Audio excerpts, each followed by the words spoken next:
Okay, so to start, you want 2 packets of just active dry yeast, and to that we are adding 1/2 cup of sugar and 1 3/4 cup of warm water.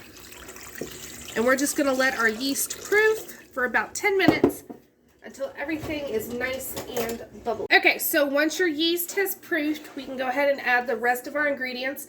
So the first thing we are going to do is add in a tablespoon of oil. Now, you can use vegetable oil, but I do not. So in this case, it's normally butter or tallow or lard, but we're going to be serving these pretzels with a smoked Gouda dip. So I actually have some bacon grease. So I have about a tablespoon of that. And I think it's going to give it a really, really good flavor without actually having to add bacon to the mix or the dip. And then next we want 5 cups of flour. Okay, and then lastly, 2 teaspoons of salt.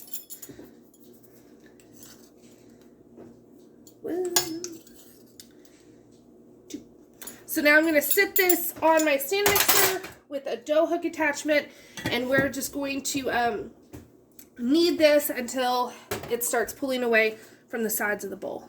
Okay, so once your dough has pulled away from the sides, cleaned the bowl, if you will, it is time to let it rise. So this is just going to go in what I've been using here recently as my bulk rise bowl. So you're going to grease it. And then we're just going to let this sit in a warm spot for about an hour or until your dough doubles in size. And I just kind of get the olive oil or butter, whatever you're using, to grease it. I just kind of get it all over the dough ball and then cover it and let it do its thing. Okay, so I have my oven preheating to 450 degrees, and when your dough is just about ready, go ahead and fill up a big pot with water and then about 1/2 cup of baking soda. And then we're going to bring this to a boil while we're assembling our, stir it real well. And then we're going to assemble our dough while this is coming up. Okay, so I have a lined baking sheet. And then make sure you have a nice clean surface. And we're just going to take a little bit of the dough at a time and then shape it however you're wanting, whether you want rods or like a classic pretzel.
Okay, so you want to take your egg wash, which is just an egg whisked, and once all of your stuff has gone through their little baking soda bath, brush everything with the egg wash, and then if you want to add coarse salt, go ahead and add it now.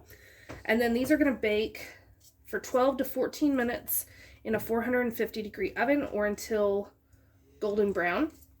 And then I always have melted butter ready for whenever they get out, and then I will brush the melted butter over top of them. It makes them extra good. Okay, so for the cheese sauce, normally I would do beer cheese, but I don't have any beer, so we're just going to make a really good cheese sauce. Okay, so the first thing I have down here is 2 tablespoons of butter that I am just melting over medium-low heat. Once that melts, you want to go ahead and add 2 tablespoons of flour.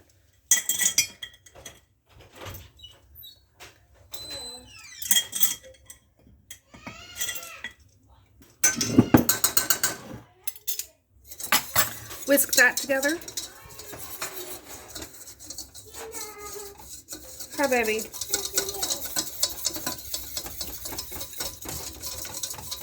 Thanks, baby. Once that's all combined, we're going to add in a cup of whole milk.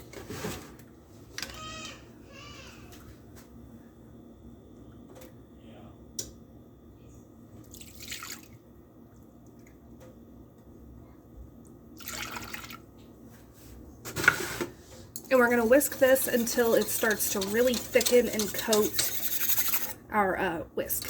Okay, once it's to a nice thick consistency, you can go ahead and turn off your heat. I like to add a little red pepper flakes. And then you want to add 1.5 to 2 cups of cheese. I'm using Gouda today that I just shredded up. Yeah, baby. Very nice.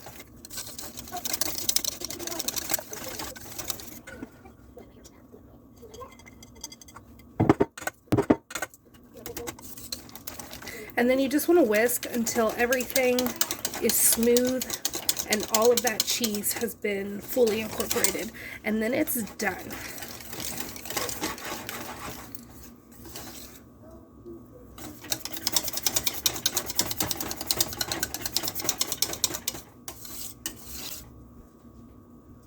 There, that is the consistency that we want.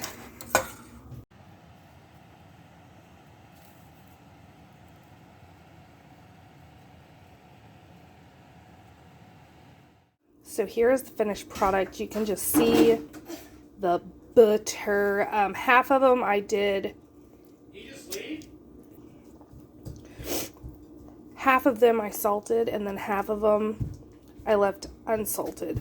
And then we have our cheese sauce, which is amazing.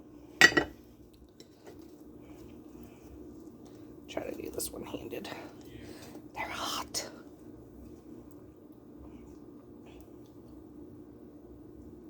Look at that.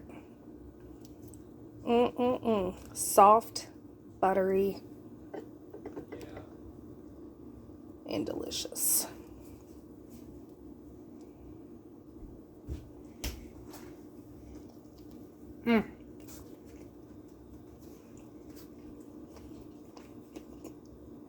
I'm telling you, you gotta try making it for yourself.